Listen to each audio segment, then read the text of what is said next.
we're going to go ahead and officially get started. Again, Cindy Snyder, I'm the Advanced Clinical Genomics Nurse Practitioner for Georgia Core. The webinar today is What's Your Genetic Risk? Understanding the Importance of Genetic Screening for Cancer Survivors and Their Families. I am a family nurse practitioner by trade, but I chose to specialize in cancer genetics many years ago.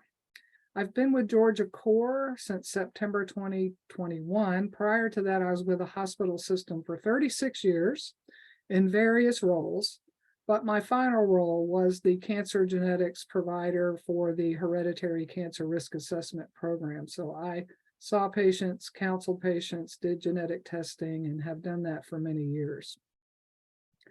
So today, we're going to discuss genetic screening for Lynch syndrome and what it means for survivors.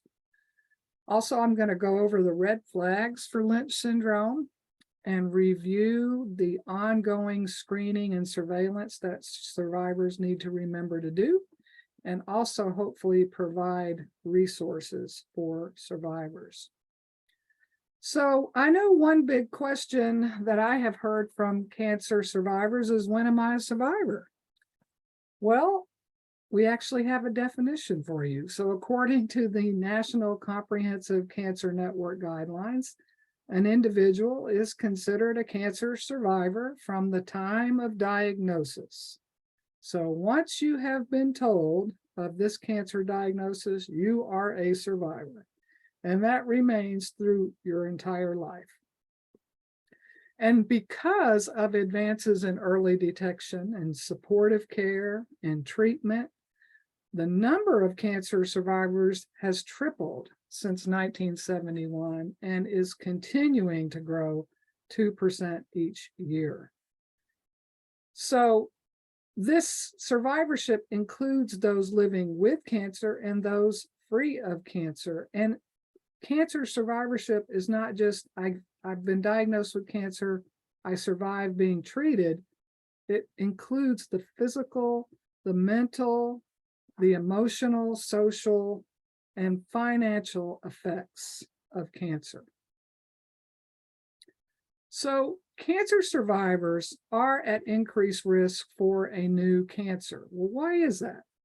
One is genetic predisposition, which includes hereditary cancer, but genetic predisposition just can mean not a hereditary problem, but just the general way people are made, how you're put together, might cause you to have an increased risk for having cancer or other disease, okay? Family history. So family members are made similarly, and because of that, and they live maybe in the same areas and they practice the same health habits, there may be a strong family history, which could, indicate an increased risk for cancer. It's important to update your family cancer history annually because family history changes, okay? Smoking obviously causes cancer and other unhealthy behaviors like that. Environmental exposures, and that includes being exposed to things like HPV. HPV is that virus that's associated with cervical cancer, and once you become sexually active, you're exposed to that. Health behaviors, how healthy are you? I mean, healthy weight, healthy diet, exercise, and actually effects of some cancer treatments can increase the risk for cancer, another cancer, a new cancer. So it's important to decrease the risk. And how do you do that? Well, screening for new cancers, ongoing screening should continue, and that includes a genetic risk assessment. Cancer genetic risk assessments can be done by a genetic counselor or a genetics nurse or nurse practitioner trained in cancer genetics. And what that entails, cancer survivorship and genetics. So when you are going through your cancer treatment and you're now past the treatment and you're maybe in for a survivorship appointment or a survivorship clinic, then they will review what's gone on during your cancer treatment, making sure that you've undergone genetic evaluation if it's appropriate. And if it is, then if you haven't, then they may make a referral to a cancer genetics provider for evaluation. And during that time, then they will look at your personal and family history and determine if that personal and family history is suggestive of a hereditary cancer predisposition, and counsel people about what that means to have genetic testing done. And that actually includes a discussion of insurance coverage. The other important things to help decrease the risk is to have a healthy lifestyle, which I'm human. I try. I'm not perfect, okay? But I try.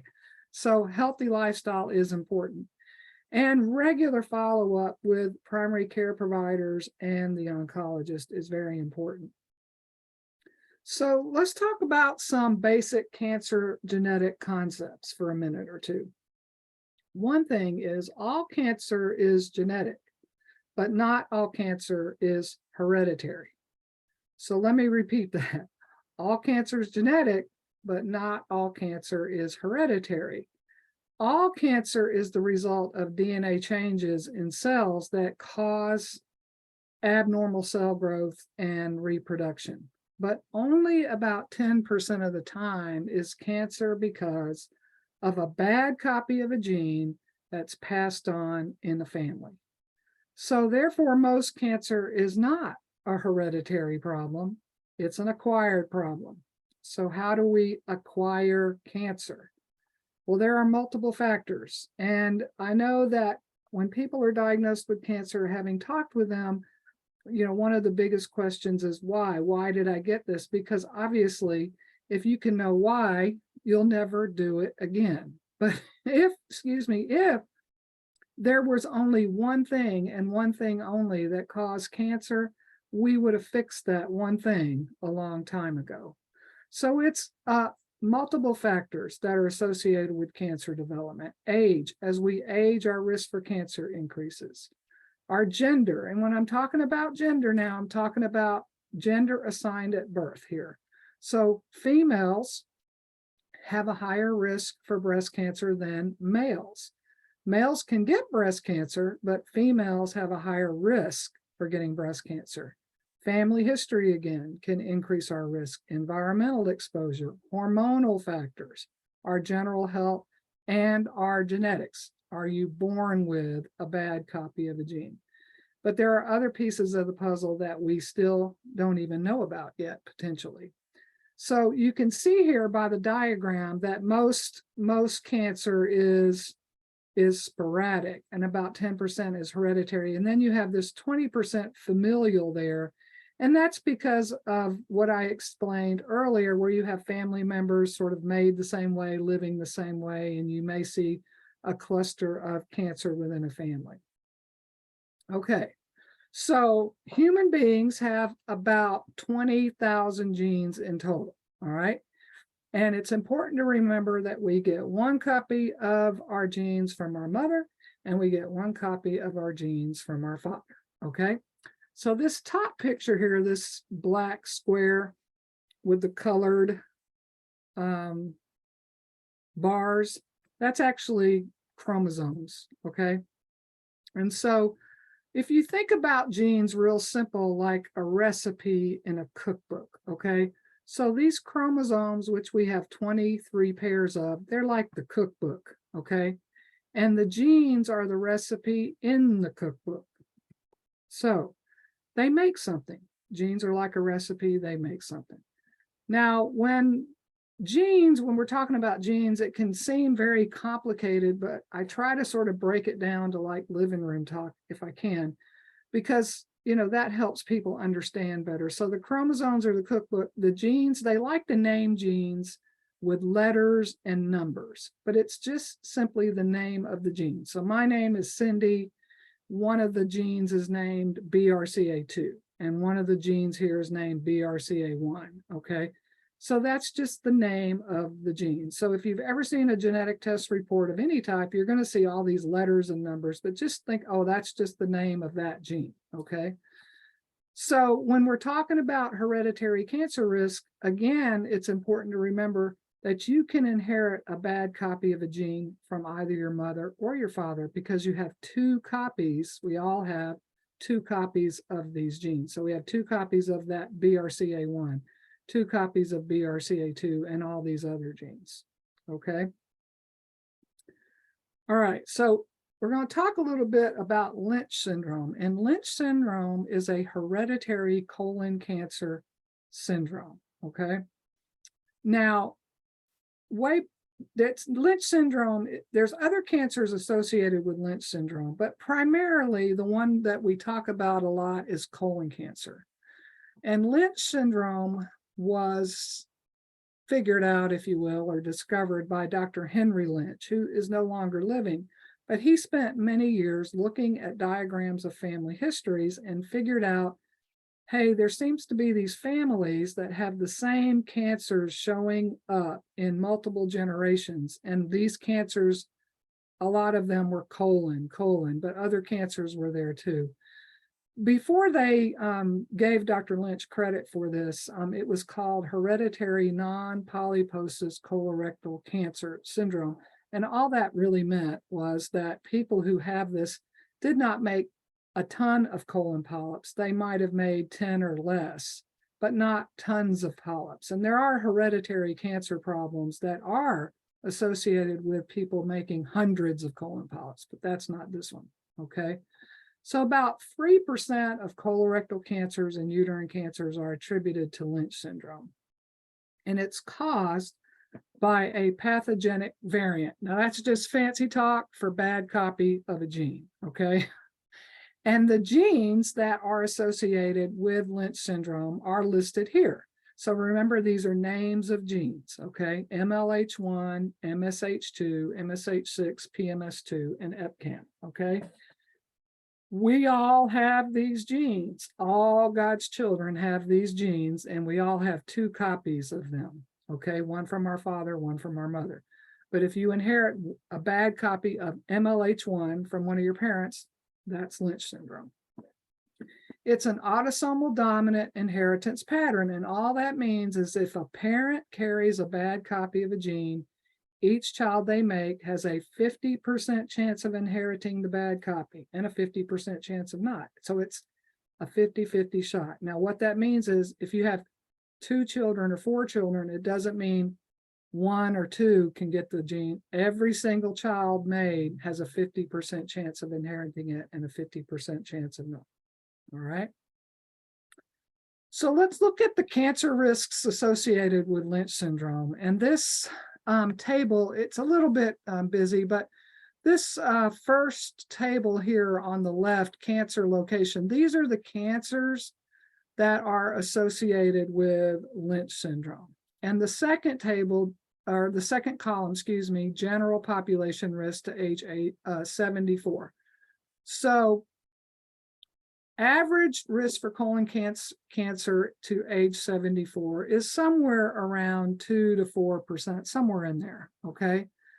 But if in the next column, MLH1, remember that's the name of one of those genes, if a female or male inherits a bad copy of that gene, F or M, then their risk for colon cancer can be as high as 50%, let's just say.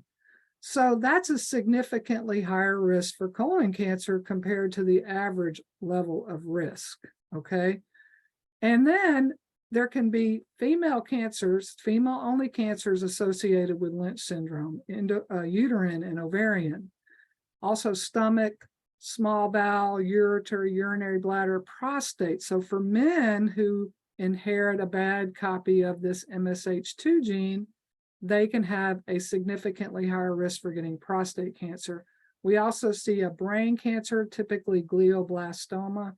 And then for females, they may have an increased risk for breast cancer. So you can see here, like for ovarian cancer in women, the average risk for ovarian cancer in the general population is less than 2%. And if a female inherits a bad copy of one of these Lynch syndrome genes, it's significantly higher. And that is important because we don't have a screening test for ovarian cancer. So knowing your risk is what's important. And I'm going to have to apologize. I hope that you're not having any trouble hearing me because I think some yard work is being done close by. So I hope it's not interfering. Okay. So let's look at some red flags for Lynch syndrome. One is if there is a known person in the family with Lynch syndrome, that's a red flag, okay? You need to know that if it's not you, and family members need to know that, okay? A personal history of colon or uterine cancer, and especially if there has been tumor testing done on that colon or uterine cancer and it has abnormal results indicating there might be a problem with Lynch syndrome. So now at cancer centers, most of the time, anybody diagnosed with colon or uterine cancer, they are actually doing tumor testing on that cancer tissue to screen for Lynch syndrome and also to maybe help guide treatment. So you can ask your oncologist, hey, did I have tumor testing done and did it show anything that might indicate Lynch syndrome? Now, a person with colon or uterine cancer diagnosed under the age of 50, that's automatic. They should be evaluated and possibly tested for Lynch syndrome. Along with a woman with ovarian cancer at any age, that's a red flag because ovarian cancer can be part of Lynch syndrome. But what can it also be part of? It can also be part of hereditary breast and ovarian cancer, which is the two genes that a lot of people have heard, BRCA1 and BRCA2. So a person with multiple Lynch syndrome cancers, so a person with colon and uterine, somebody with colon and prostate, that would be a red flag. And then finally, if you have a family history that meets this criteria, what we say 3, 2, 1, okay? So all you got to do is remember 3, 2, 1, 3, 2, 1. 3 family members with a Lynch syndrome cancer. And so remember, these are the Lynch syndrome cancers: colon, uterine, ovarian, stomach, small bowel. These are the ones below stomach get fewer, and I mean less risk, but it happens. But especially colon, uterine, ovarian, stomach, pancreas, those kinds of cancers. Okay, so 3 family members with a Lynch syndrome cancer, 2 generations affected. So grandmother, mother, okay? And 1 relative is a first-degree relative of the other 2, and 1 family member diagnosed under the age of 50. If that family history is there or even close to that, then that may be a red flag and for more evaluation for Lynch syndrome. Okay, so how does the testing process work and how many genes do we need to test? So how does it work? Well, we can use saliva or blood to do the genetic test. It does not have to be blood, it can be saliva. And it's the same test. The way they get your DNA is they extract it from the white blood cells that are in your blood, but you also have white blood cells in your saliva. So saliva will work. The only little trick is sometimes in the saliva, there are not enough cells in the spit to collect enough DNA. So in that case, if that's not successful, then we'll use blood. It gets sent to the genetic laboratory, gets analyzed, and then the results come and you and your healthcare provider go over the results. So that's basically how the process works. Now, how many genes do we need to test? Well, that's a good question. I told you about 5 genes that are associated with Lynch syndrome. And I told you that we human beings have about 20,000 genes in total. So how many genes do we need to test? Well, can we test all 20,000 of your genes? We can, but we don't do that yet because we don't have all the answers to all the questions. But our strategy now is that we actually do a panel gene test when we're doing testing for hereditary cancer. So not just 5 genes, but 40-something genes or 100-and-something genes. And if you think about it like fishing, okay? So if you fish with a pole, you might catch a fish. But if you throw out a net, you're more likely to catch a fish. Okay. So testing 40 something or 100 something genes is like throwing out a net. You're more likely to find the bad copy of the gene, but you also have to be prepared or counseled on the fact that the more genes you test, the more likely you might find a result that you, first of all, didn't anticipate, or that you may not be able to interpret or understand what it means. Okay. So what are the possible results that we get with this test? Well, if you look at this diagram here, about a significant amount of time, maybe more than 50% of the time, we get a negative result. We test 40 some genes and all the genes come back good. Well, that's a wonderful thing, but let's just talk about what that does not mean. Okay, so a negative test does not mean that we can tell you 100% there is no hereditary cancer problem, because why? We can't test all 20,000 of your genes. So it lowers the likelihood, definitely, but we can't say zero. Okay. Number two, a negative test doesn't mean you will never get cancer, because everybody, if most people have good genes, we still have a risk for getting cancer. We still have a risk for maybe a new cancer because of those points I made earlier. And so you can't take a negative result and say, okay, I'll never get cancer again. That's not what we're saying. Okay. And three, a negative test doesn't rule out the hereditary problem for the family. So see, there could still be a hereditary problem in the family, but we just haven't been able to identify it yet because we haven't tested the right person. Okay. Now, about 10% of the time, we do find a bad copy of a gene, and depending on what gene it is and what the cancer risks are associated with that gene, then we talk about what needs to happen, okay? But then you see that yellow there, about 40% of the time, we get an unknown result. So what does that mean? Okay, well, remember I said that genes are like a recipe, okay? So all human beings are not exactly the same. And we all have little variations in our recipes, okay? When you undergo genetic testing, the laboratory may identify a variation in that recipe, but they don't know if it messes up the cake or makes it better, all right? So a variant of unknown significance doesn't mean anything. It is truly unknown. Most of the time, those variations at some point in the future get determined to be not significant. But at the time, the lab may not have enough information to make that call. So if you get a variant of unknown significance, we don't know if it messes up the cake or makes it better. You just don't know, okay? So how do you use the information? What's the point? How do you use the information if you undergo genetic testing?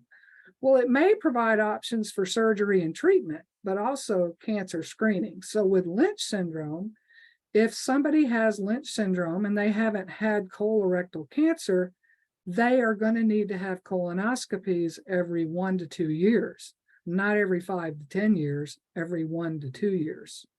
And an upper endoscopy where they look at your stomach, and not every 1 to 2 years, but periodically, and potentially pancreas cancer screening based on the family history. There's also medicines that may be considered to reduce risk, and in Lynch syndrome, that's aspirin. The National Comprehensive Cancer Guidelines recommend that all individuals with Lynch syndrome who have a risk for future colorectal cancer consider using daily aspirin to reduce their future risk of colorectal cancer. Now, I am not telling you to go out and buy a bottle of aspirin, so please don't do that. That decision should be made only after discussion with your healthcare provider and oncologist about the risks and the benefits, the adverse effects, and if you're a female, childbearing plan. So do not start taking aspirin until you talk with your healthcare provider, unless you're already on aspirin and it's been prescribed by a healthcare provider, okay? But also preventive surgery. So if you have Lynch syndrome and you're a female, it's recommended that you have your ovaries and your uterus removed when you're done having children. But also, if you have this hereditary cancer risk, a very high risk for a new cancer, you want to try to be as healthy as you can. So yes, we're back to that. I know I harp on that, and believe me, yeah, I'm not perfect. So weight control, be a healthy weight. Well, I'm always trying to be a healthy weight or thinking about it, but I'm not always successful. But eating a healthy diet, 5 servings of fruit and vegetables a day. You may think that's hard to do, but a serving of fruit or vegetables is only a half a cup. It's not that much, so it doesn't take a whole lot to get there. Alcohol does increase the risk for cancers like breast cancer, colon cancer, so it really is best not to drink, but if you choose to drink, for females, 1 drink per day or less than that, and for men, 2 drinks per day, less than that. And then exercise. Once you're cleared by your healthcare providers to be able to exercise, the goal is 150 minutes of moderate intensity exercise a week. Now, that may seem like a big piece to bite off and chew. So don't think of it like that. Think about small pieces, okay? So 10 minutes of a walk in the morning, in the afternoon, and the evening equals 30 minutes. And if you do that 5 days, you got your 150 minutes. So think about small pieces, okay? Cindy, you have a question? Okay. All right. Someone asks, how can pharmacists assist in this endeavor? Pharmacists, that's a very good question. Well, I think, you know, I definitely appreciate pharmacists, because when I worked in family medicine, you know, one of our resources was the local pharmacist. So I think, you know, being able to talk to patients about things like aspirin use and other potentially, you know, medications to prevent or decrease risk of cancer, that would probably be one good place to start. And, you know, counseling people about, yeah, this has been, you know, the evidence shows that daily aspirin may decrease the risk for future colorectal cancer. And, you know, this is something that you can think about doing, but, you know, obviously counseling people, which I know pharmacists do, about side effects and things like that. If you were thinking, if it's a pharmacist or PharmD that is asking that question, if you yourself were thinking about how you might be able to help, put that in the chat and let Katrina know, and we can definitely kind of drill down on that a little bit, because I think that's a good question.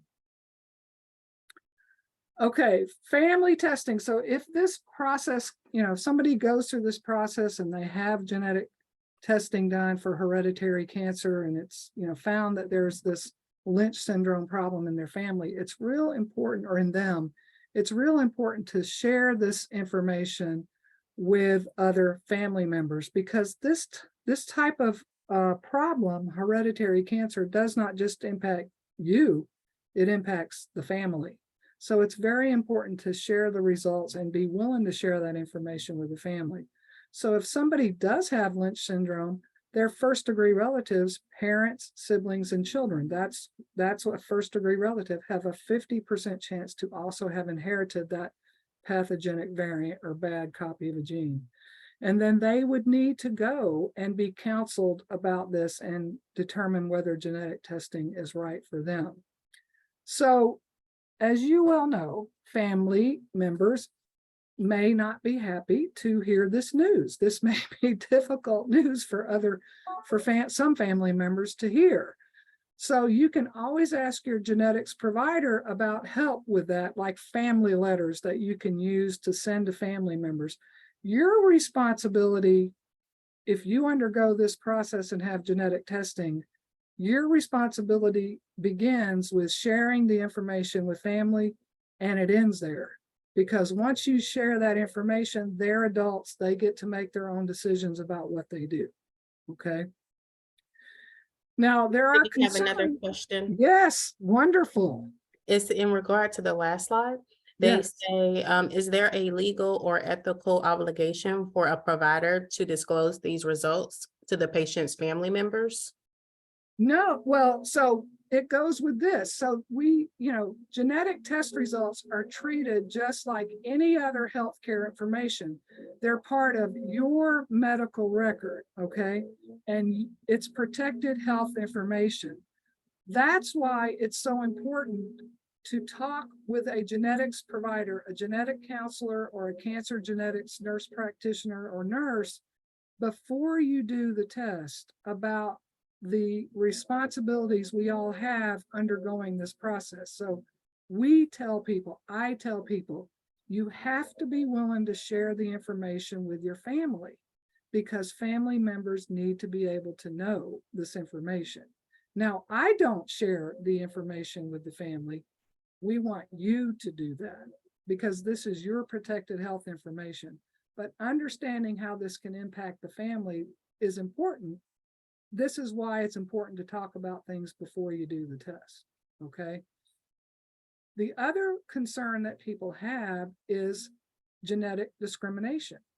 Can they use the information? They, the big they, use the information against me. So we have laws to protect us against that. The Genetic Information Non-Discrimination Act is a federal law, and it says you can't use a person's genetic information or the fact that they had genetic testing done to take their health insurance away or keep them from getting health insurance. So health insurance is protected, jobs are protected. But what does not fall under the law are things like life insurance, long-term care, and long-term disability. So what I have always advised people is that if you're concerned about those things, do something about it before doing the test. If you're concerned about having life insurance or changing your life insurance, I don't even know if life insurance applications ask this, but I'm just saying they're not under these laws in terms of protection. Okay. So what needs to happen as far as ongoing screening and surveillance for survivors? Well, first of all, you got to keep up with your annual visits with your primary care provider, at least annual visits. And during that time where they can review your current disease status and your functional performance status and review your medications and take care of your ongoing chronic disease management, your high blood pressure, diabetes, and also give them a chance to review your family history. Remember I said that, and assess, again, healthy lifestyle factors, okay? It's also real important to keep your regular vaccines up to date. I mean, I know we've heard a lot about vaccines, but I'm talking about tetanus shots, okay? And, pneumonia shots if it's appropriate. So it's real important to keep your regular vaccines up to date. Annual skin exams are a really good thing, and really truly cancer survivors we should all be doing annual skin exams because believe me, I've done them. There are places that I've seen that I didn't think anything about, but the dermatologist said that looks suspicious. And so it's important to get that skin checked every year. Regular mammograms or mammograms based on your personal and family history. Regular colon cancer screening. Again, Lynch syndrome people need colon cancer screening every 1 to 2 years. Regular women's health exams, okay? And it's real important for women to report any abnormal uterine bleeding, very important. Regular dental visits, because cancer treatments can cause problems with that area, and regular follow-up with your oncology team, okay? Your team, there's more than one person on team, okay? These are some resources that you can access, and a lot of resources are found at the National Comprehensive Cancer Network Guidelines, nccn.org/patients. And you can register here for free, and you can access guidelines for patients that include treatment for cancer type, prevention and risk reduction, supportive care, all kinds of resources. I even have apps that you can use, a free mobile app. Excellent resources at the nccn.org/patients. Other resources out there on genetics, these are a list of very good websites. The National Human Genome Research Institute, Lynch syndrome, a whole basically book can be found at the Genetics Home Reference site. UT Southwestern Medical Center, they have an excellent list of just very simple PDFs that you can read about cancer genetics. And of course, the American Cancer Society has a site, Family Cancer Syndromes. And that's another good site that you can read about hereditary cancer. You have a question here, Cindy. Yes. Someone asks, who owns the genetic test results? Is there a center or something like that that owns that data? When somebody, let me go back here just a couple of slides here. So if you see here on the left-hand side, who can see my results? The lab there cannot use your identifiable data for any research purpose without your consent. Now, what they do have is they have the data, like somebody has genetic testing, they find a Lynch syndrome mutation or a bad copy of a gene, that specific, not attached to you now, that specific mutation or that specific gene change goes into a database. You can actually access this information online. There's a public website called ClinVar, C-L-I-N-V as in Victor, A-R. You can look up about Lynch syndrome mutations in ClinVar, but it's not got the person's name there. It's just the actual change in the gene. So that data is kept within a database, but the personal data, the identifiable data, that is not kept, okay? And they can't do anything with that without your consent. I hope that makes sense. Now, along the lines of that question, however, there is those companies like 23andMe, Ancestry, things like that, that do what we call recreational genetics. It's for fun, right? But that type of genetic testing, there's a lot of information that you sign up for. When you sign up to do that test and you give them permission, they get a lot of information on you that you've given them permission to get. So you really have to be careful when you're undergoing genetic testing out there in the world and, understand what you're giving them permission to have when you go through that, okay? Okay.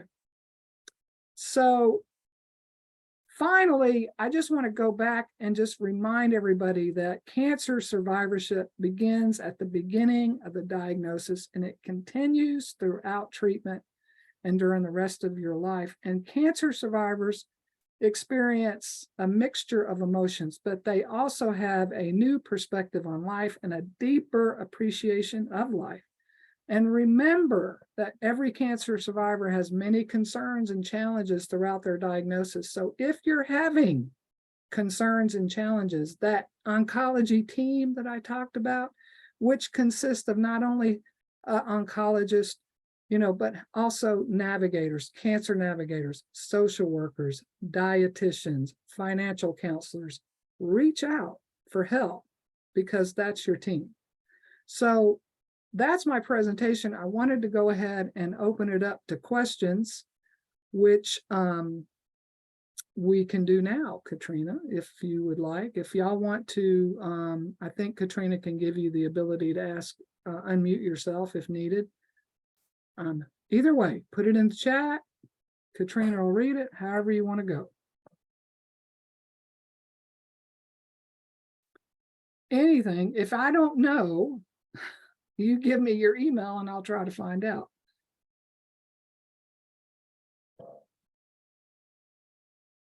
I have a question here. Someone says, is there an age limit where genetic screening is no longer necessary or recommended? Well, that's an excellent question. So Lynch syndrome, let's just talk about Lynch syndrome for a second. Lynch syndrome is pretty much what we would consider an adult onset problem, okay?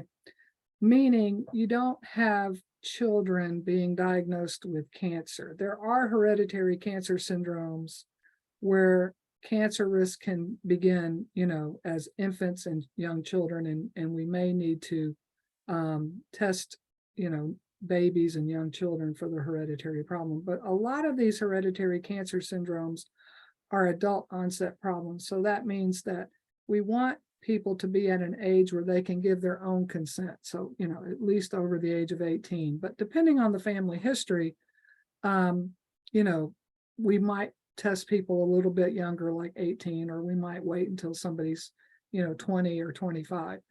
But in terms of, is there an age limit? Well, every year older I get, the younger everybody else gets. So it's real hard to sort of think about those kind of things because, I hope to be around for 20 more years, but why somebody might consider doing genetic testing in their 80s, let's just say in their 80s, for hereditary cancer might be a couple reasons. One, there is a lot more of this going on because it helps to drive treatment of people's cancer. So for example, there's a trial going on right now called the PROMISE trial, and that's looking at men with prostate cancer and doing genetic testing on them for certain hereditary cancer mutations. And that is trying to gather information on, will this help with their treatment? Family members, okay? So you might consider having genetic testing, if you're appropriate, for hereditary cancer, because you're trying to get information for other family members, for children, for grandchildren. So it's really an individual decision, and that's why it's good to talk to people about doing this ahead of time before just, jumping in and doing it. It's good to get counseled about it before you do it. That's a good question. What else do you have out there in chat land? I don't have any more questions on here right now. We can give everybody a couple more or another minute or two, but I do have my contact information here, my email and my telephone number, that you're welcome to contact me if you think of a question in the future. And like I say, if I don't know, I'll find out. I definitely will find out. Somebody raised their hand. Marilyn Goodrich raised her hand. Maybe she can unmute. All right, I will unmute her. Marilyn, can you talk?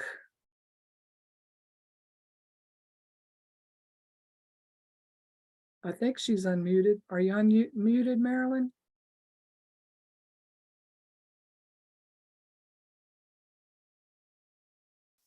Katrina, did you unmute Marilyn? I did. Maybe that was just she was waving hi. I don't know. Marilyn, if you have a question, you can put it in the chat, or you can talk. You can just let us know. I don't mind.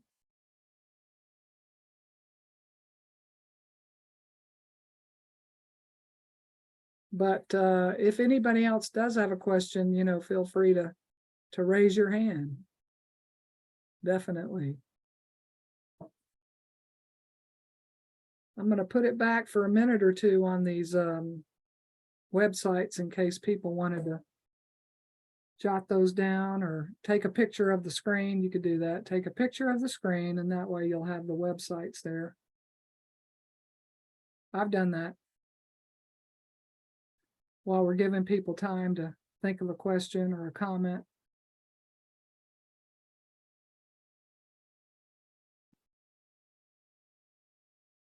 All right. Well, I think hopefully I've answered some questions, but again, there's my contact information again. Take a picture of the slide. And if you think of any questions or anything, just feel free to reach out and I'll be glad to follow up with you. And I'm happy we had this time together, and I hope everybody has a great, Marilyn, did you raise your hand again? Let's try unmuting Marilyn and see if she can talk. Okay.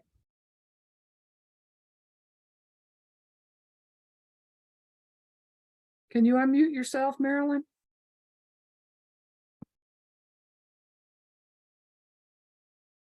She's still muted, Katrina. Yes, I'm thinking maybe it's a mistake. So I'll chat her and send her your email address. So if she has any questions, she can email you. All right, well, I think that we've finished our webinar, so I hope you all have a great rest of the day and a great rest of the week. So thank you very much.